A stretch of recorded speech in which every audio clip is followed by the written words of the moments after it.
Hello everyone, this is Paridhi. In today's video, we are going to discuss a poem of 7th standard that is The Brook.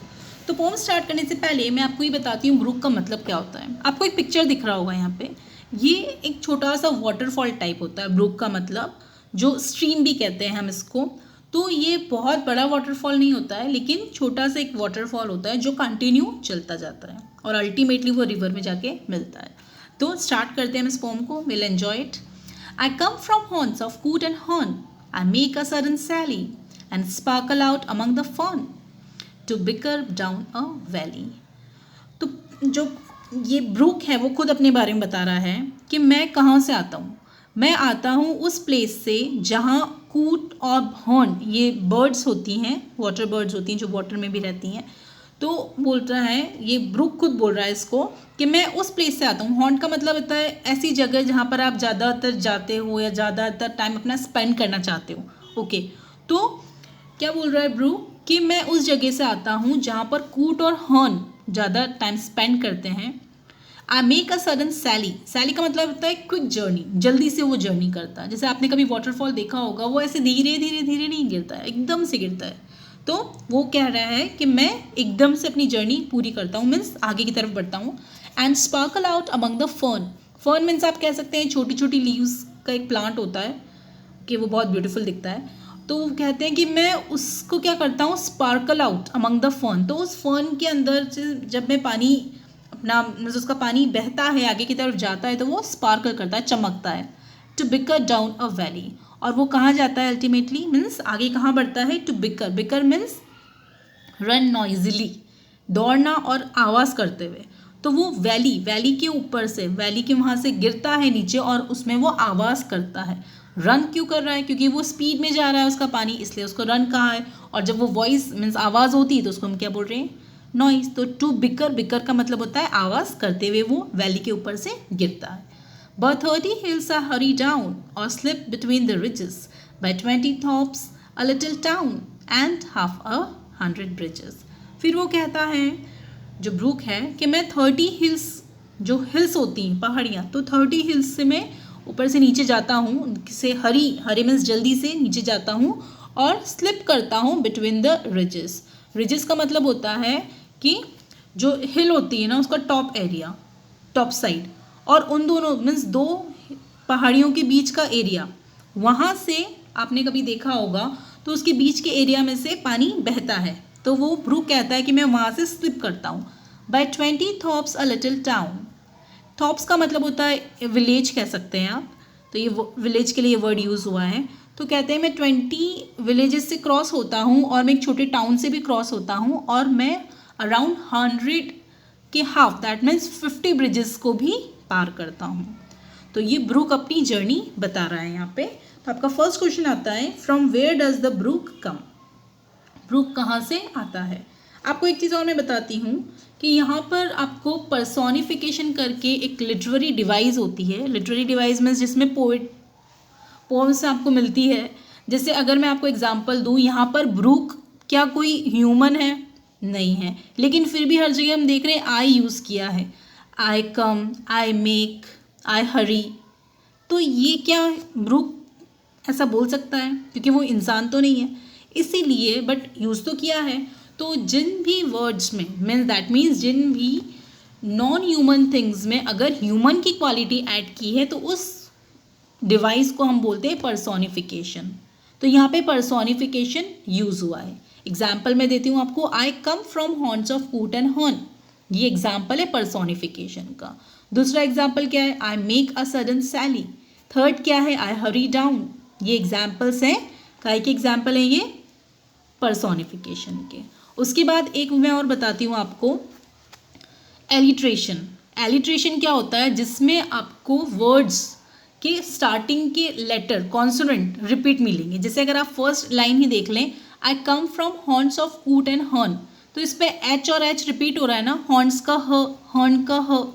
उसके next line में देखेंगे sudden सैली, तो स repeat हो रहा है, right. तो जिस भी लाइन में आपको ऐसा वर्ड दिख रहा है, वर्ड और उसका फर्स्ट लेटर कॉन्सोनेंट होना चाहिए और कॉन्सोनेंट रिपीट हो रहा है, तो वो कौन सा डिवाइस कहलाता है, एलिट्रेशन। अगर मैं आपको सिंपल लैंग्वेज में कहूँ तो सिर्फ आपको कॉन्सोनेंट साउंड रिपीट होता है। तो जब कॉन्सोनेंट साउंड रिपीट होता है उसको हम क्या कहते हैं, एलिट्रेशन कहते हैं। ओके, तो आई होप इतना आपको क्लियर हुआ होगा। आगे बढ़ते हैं हम। Till last by Philip's farm I flow to join the brimming river. For man may come and man may go, but I go on forever. फिर जो ब्रूक है वो कहता है कि मैं लास्ट में फिलिप यहाँ पर एक ऐसी पर्सन है।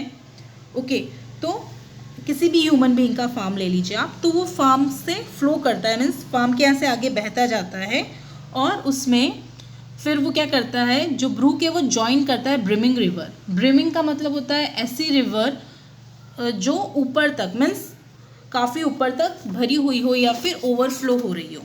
ओके, तो यहाँ पर रिवर ऐसी है जो ओवरफ्लो हो रही है और उस रिवर को ये जो ब्रूक है वो ज्वाइन करता है। For men may come and men may go but I go on for ever.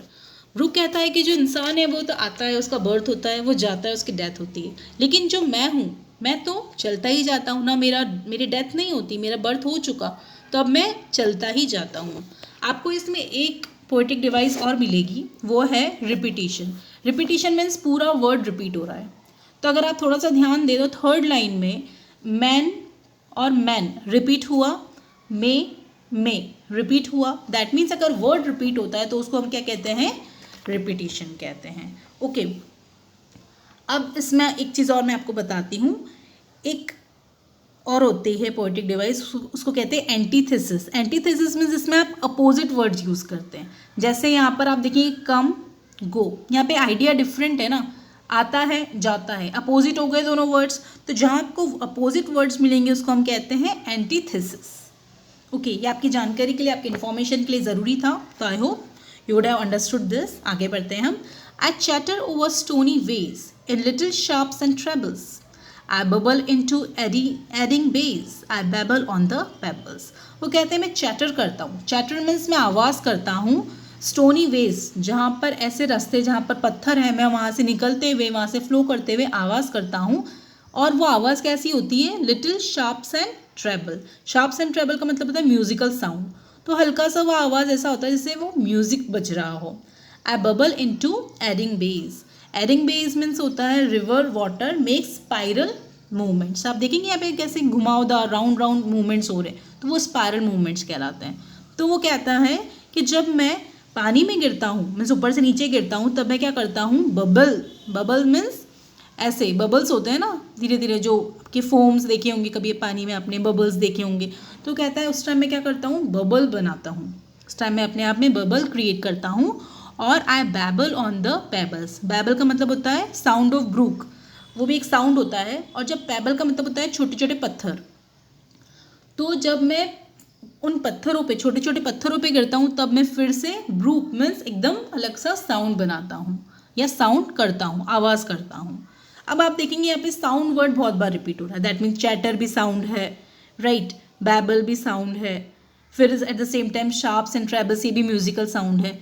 तो जो वर्ड्स साउंड को रिप्रेजेंट करते हैं, जैसे चैटर हुआ, ओके, स्प्लैश स्प्लैश हुआ, ये साउंड को रिप्रेजेंट करने वाले वर्ड्स कहलाते हैं onomatopoeia.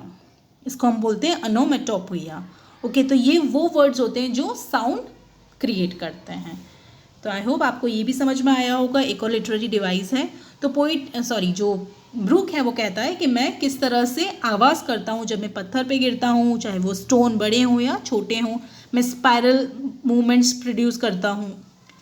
With many a curve my banks I fret, by many a field and fallow, and many a fairy fold and set, with willow weed and मैलो।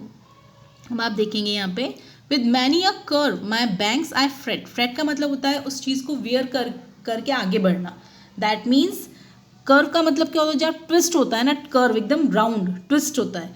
तो उस जो ब्रूक है वो कहता है with many a curve my banks I freight. Bank का मतलब होता है किनारा, जो पानी का जो समुद्र का या पानी जहाँ भी आपको वाटर बॉडी दिखेगी उसका किनारा होता है। तो उस किनारे को हम कहते हैं बैंक, जैसे बैंक ऑफ द रिवर, नदी का किनारा।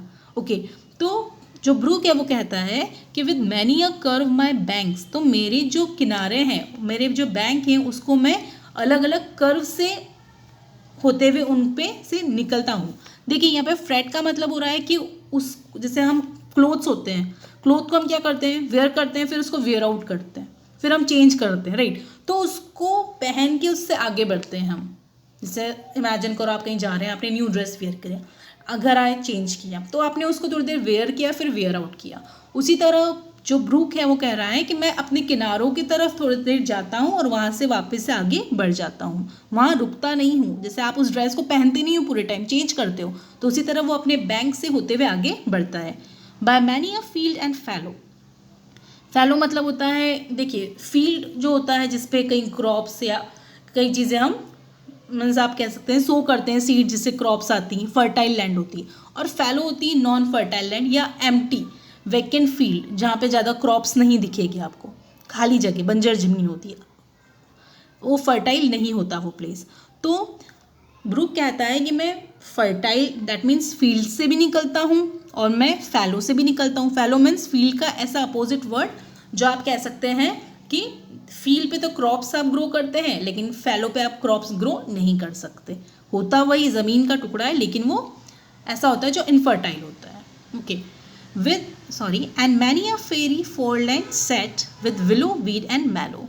विलो वीड एंड मैलो, आपको एक पिक्चर दिख रही होगी। तो विलो वीड एंड मैलो क्या होता है, ये एक टाइप का पर्पलिश फ्लावर्स वाला प्लांट होता है, श्रब होता है जिसमें पर्पलिश फ्लावर्स होते हैं। और जो ब्रूक है वो कहता है with many a fairy foreland set. Fairy foreland का मतलब होता है एक ऐसा सीन जैसे कि आप कहीं फेरी लैंड में एंटर कर रहे हो, परियों के देश में आप एंटर कर रहे हो, उनके पास उनके किंगडम में आप एंटर कर रहे हो। तो ऐसा लगता है मुझे जब मैं इन मैलो को, इन विलो वीड से पार होता हूँ, तो ऐसा फील होता है मुझे जैसे कि मैं परियों के वहाँ जा रहा हूँ। आई चैटर एज आई फ्लो, और मैं फिर चैटर करता हूँ, मीन्स वही साउंड में रिपीट करता हूँ जैसे भी बहता हूँ। To join the brimming river, और मैं उस ब्रिमिंग रिवर को ज्वाइन करते हुए आगे बढ़ता हूँ। For men may come and men may go but I gone for ever, क्योंकि इंसान तो आएगा जाएगा, लेकिन मेरा काम है आगे बढ़ते रहना। तो आपका नेक्स्ट क्वेश्चन आएगा यहाँ पर, to what does the brook join. To what does the brook join. Okay, आगे बढ़ते हैं हम। I wind about and in and out, with here a blossom sailing, and here and there a lusty trout, and here and there a grayling. फिर wind about का मतलब होता है zigzag वे में मूव करना। जैसे आपने कभी पानी वाटरफॉल देखा होगा, तो ज़रूरी नहीं है कि वो एक जैसा ही बहे, वैसे तो ऊपर से नीचे वो एक जैसा आता है, लेकिन जब वो आगे बहता है तो वो कभी इधर उधर भी होता है। तो जिगजैग वे में मैं मूव करता हूँ, कभी इन कभी आउट, कभी किसी चीज़ के अंदर जा रहा हूँ, कभी चीज़ से बाहर आ रहा हूँ। With here a blossom selling, blossom का मतलब होता है फूल और सेलिंग का मतलब होता है उसके ऊपर से निकल रहा है। दैट मीन्स जब पानी वाटरफॉल जाता है तो ज़रूरी नहीं है कि वो सिर्फ पानी ही हो, उसमें कई चीज़ें ऐड होती है। जैसे कई फूल, जैसे हमने अभी देखा था, वो वीड्स के वहाँ से निकल रहा है तो फूल कुछ उसके साथ टूट गए तो उसके साथ बहने लग गए। तो with here a blossom sailing, that means मेरे साथ वो फूल भी बहते जाते हैं। And here and there a lusty trout. Lusty trout का मतलब होता है एक फ़िश है जो थोड़ी सी ग्रीडी होती है। लस्टी का मतलब होता है ग्रीडी, लालची, और ट्राउट ये एक काइंड ऑफ फिश है। And here and there a grayling, grayling का मतलब भी ये फिश है जो दूसरी काइंड की होती है। तो कह रहे हैं जो ब्रूक है वो कहता है कि मेरे साथ फूल भी बहता है एट द सेम टाइम, कभी इधर उधर मेरे को ट्राउट भी दिख जाती है बहते हुए मेरे साथ, ये मछली दिख जाती है तो कभी दूसरी मछली दिख जाती है। That means different kind of creatures भी मेरे साथ सेल करते रहते हैं। And here and there a foamy flake upon me as I travel, with many a silvery water break about the golden gravel.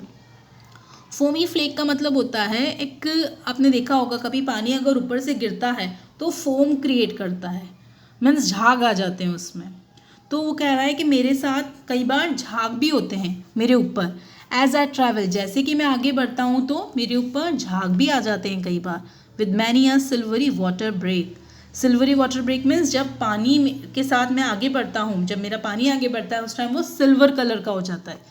About the golden gravel, gravel means आप कह सकते हैं जैसे अगर आपने पानी को पानी एकदम क्लीन है, क्लियर है, तो अगर आप उसको अंदर देखोगे ना तो क्या होगा, आपको उसके अंदर का सीन दिखेगा, मीन्स अंदर क्या है, पत्थर हैं, उसका सरफेस दिखेगा।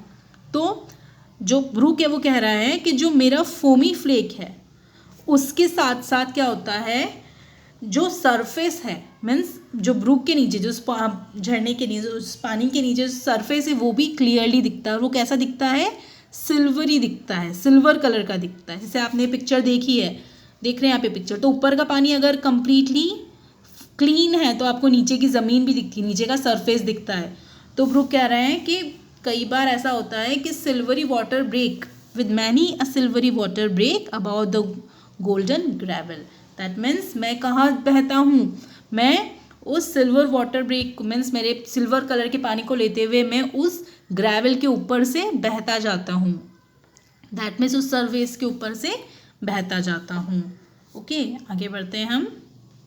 ओके हाँ, before that next question, which two fishes are mention in the poem, which two fishes are mention in the poem. Okay, आगे बढ़ते हैं हम अब।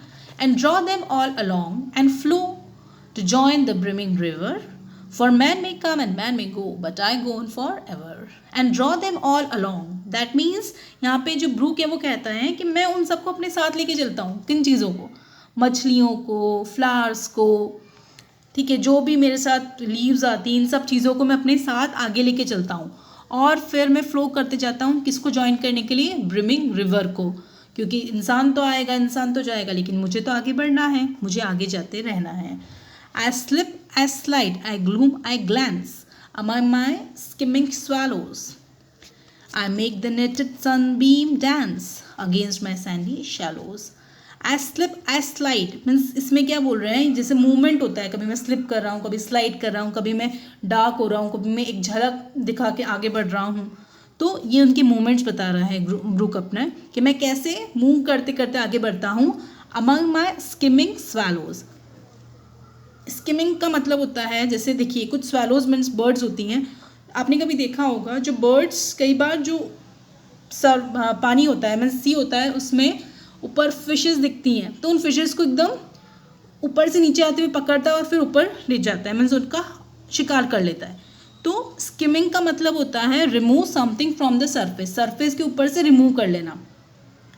तो ये स्वैलो ये काइंड ऑफ बर्ड है जो क्या करता है, अपने शिकार को, अपने फिश को, या जो भी उसको दिखता है वाटर बॉडी में, जो भी उसको ऐसा दिखता है कि हाँ ये मैं खा सकता हूँ, तो वो क्या करता है, ऊपर से नीचे तक डाइव करते हुए आता है और ब्रूक के अंदर से उस प्रे को, अपने शिकार को उठा के ले जाता है।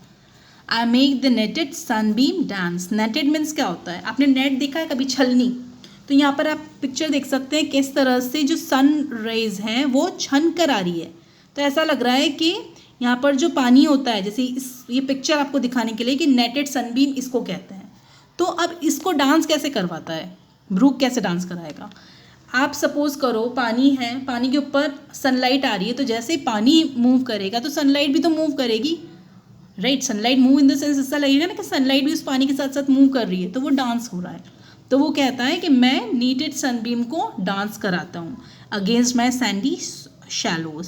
सैंडी शैलोज मीन्स आप कह सकते हैं कि जो ब्रूक है उसका जो बेस है मीन्स उसके जो नीचे का एरिया है, दैट मीन्स पानी जो थोड़ा सा आप कह सकते हैं शैलो है, मीन्स ज़्यादा गहरा नहीं है। उस टाइम कई बार देखते हैं ना हम, मिट्टी जम जाती है, मिट्टी के साथ साथ वो भी बह रहा है। तो कहते हैं कि जो मिट्टी है, जो सैंड है, जो बहुत ज़्यादा गहरी नहीं है, तो वो भी मेरे साथ बहती है और उसके अगेंस्ट, उसके साथ ही मैं क्या करता हूँ, इस सनबीम को भी डांस करवाते रहता हूँ। So your next question comes over here, what is the meaning of the phrase I go on for ever, but I go on for ever, इसका मतलब क्या है। अच्छा, this 2 lines I am telling you, आपको बताना है कि इन 2 lines का मतलब क्या है। For men may come and men may go, but I go on for ever, इसको मतलब आपको एक्सप्लेन करना है। You to explain the lines, for men may come and men may go, but I go on for ever. Okay, आगे बढ़ते हैं हम। I murmur under moon and stars in brambly wilderness. I linger by my shingly bars. I loiter round my creases. सबसे पहले मैं आपको words का मतलब बताती हूँ। मर्मर का मतलब होता है बहुत धीरे धीरे बोलना, विस्परिंग करना, एकदम हम बोलते हैं ना फुसफुसाना, तो बहुत धीरे धीरे बोलना।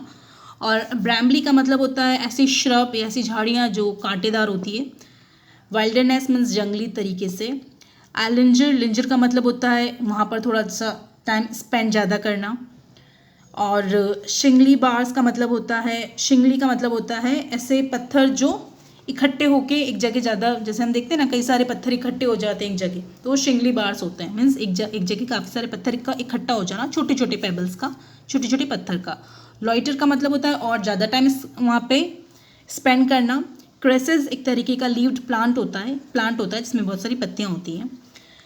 तो अब क्या कहता है ब्रूक, हम देखते हैं। I murmur under moon and star, मैं जब रात का टाइम हो जाता है, रात के टाइम पे मैं मर्मर करता हूँ, मैं धीरे धीरे आवाज़ करते हुए मून और स्टार के नीचे से बहता हूँ। आई ब्रैम्बली वाइल्डरनेस, इन ब्रैम्बली वाइल्डरनेस। अगेन ब्रैम्बली का मतलब ऐसे कांटे वाले पौधे। अब देखिए, अब यहाँ पर क्या बता रहा है ब्रूक कि मेरे सामने कई सारी हर्डल्स आती हैं, जैसे कांटेदार पौधे आ गए, तो उसमें मैं क्या करता हूँ, धीरे धीरे निकलता हूँ। क्योंकि ऑब्वियसली आप अगर कुछ भी नहीं है और सिंपल पानी कहीं आप खुद डालेंगे, ग्लास है और उसमें आप डायरेक्टली पानी पोर कर रहे हैं दूसरे में बिना किसी हर्डल के, तो वो जल्दी जाएगा। लेकिन उसके बीच में कोई हर्डल है, कोई रुकावट है, कोई प्रॉब्लम है, तो वो धीरे धीरे जाएगा, एकदम से नहीं जाएगा। उसी तरह ब्रूक कहता है कि जब मेरे सामने ये थॉर्नी श्रब्स आ जाते हैं, तब मैं वहाँ से, ये जंगली श्रब्स आ जाते हैं, तब मैं क्या करता हूँ, धीरे धीरे वहाँ से निकलता हूँ। मीन्स मैं वहाँ पर ज़्यादा टाइम स्पेंड करता हूँ। क्यों? क्योंकि वहाँ से मुझे धीरे धीरे जाना पड़ता है, इसलिए वहाँ पे वो ज़्यादा टाइम स्पेंड करते हैं। और फिर और ज़्यादा टाइम वो कहाँ स्पेंड करता है, जब ऐसे प्लांट्स आ जाते हैं जो बहुत सारे, जिसमें बहुत सारी पत्तियाँ हैं, एकदम कैबेज टाइप होता है वो प्लांट, तो उसमें इतनी पत्तियाँ होती है कि वहाँ से पानी और धीरे धीरे निकलता है। देखिए यहाँ पर आप, आई होप आपको समझ में आया होगा कि वो धीरे धीरे क्यों जा रहा है, क्योंकि उसके सामने हर्डल आ जाती है जिसके कारण वो थोड़ा सा उसकी स्पीड कम हो जाती है, इसलिए वो वहाँ पे ज़्यादा टाइम स्पेंड कर पाता है। आगे बढ़ते हैं। And out again I curve and flow, और फिर वहाँ से बाहर आने के बाद मैं वापस से एक कर्व लेता हूँ, टर्न लेता हूँ और बहता जाता हूँ। To join the brimming river, और फिर उस रिवर को ज्वाइन करने के लिए आगे बढ़ता हूँ। फॉर मैन में कम एंड मैन में गो, लेकिन मैं जो हूँ वो हमेशा चलता जाता हूँ। इंसान आएगा, इंसान जाएगा, लेकिन मैं हमेशा आगे बढ़ता जाता हूँ। Your last question comes over here. What sound does the brook make? What sound does the brook make? You can tell any three, no problem. I hope आज का वीडियो आपको क्लियर हुआ होगा. In case of any doubt or difficulty, feel free to ask me. Okay then, take care, stay safe.